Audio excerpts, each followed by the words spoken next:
of life comes. It's not if, it is when. When.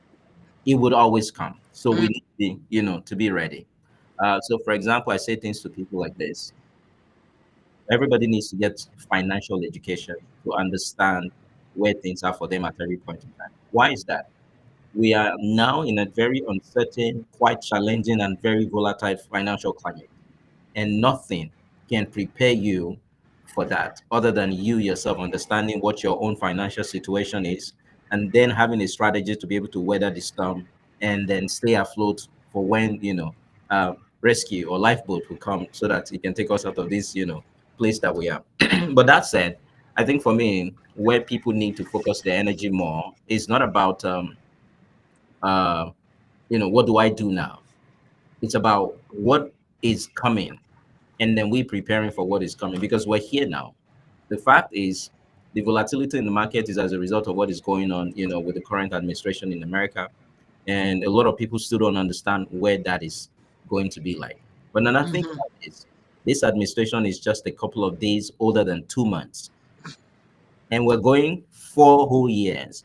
So if we need to be prepared because I mean we don't know what is coming. So what should we be doing today? If you're Mhm. lucky to still have a job and whatever happens to you has not affected your job, I mean, I congratulate you. But here's the thing here. Many of us have been in the place where lifestyle inflation is what brought us to where we are today.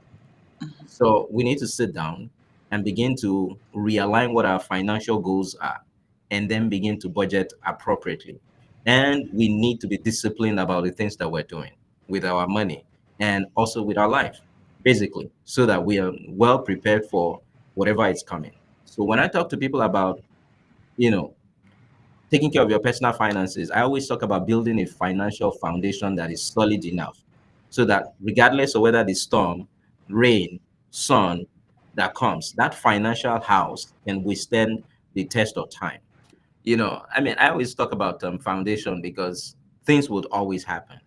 Let me give you an example of something that recently, caught my attention in the news. Um, there was an earthquake in Myanmar and then in Thailand. Yeah. And Mhm. I was in Thailand in 2023, and I could see some of the places that I was. There's a particular hotel that I stayed in, and then somebody was swimming in that same swimming pool that I swam in. And when that tremor came, I Mhm. there was a video that was released how this guy ran out of the pool, and then everybody was running all over the place. That was a 28-story building, where the pool was. So you can imagine if, heaven forbid, that person, was the building still stand. Mhm. Why? They knew that that area is prone To to earthquakes. earthquake. So the people who built that already put some mechanism in place, to an extent to help them to withstand, all this movement when that happens, right? Mhm. So let's bring that down to when you talk about personal finances. When I talk to people and people ask me questions, everybody wants to talk about savings and investment, and which is not a bad thing, okay?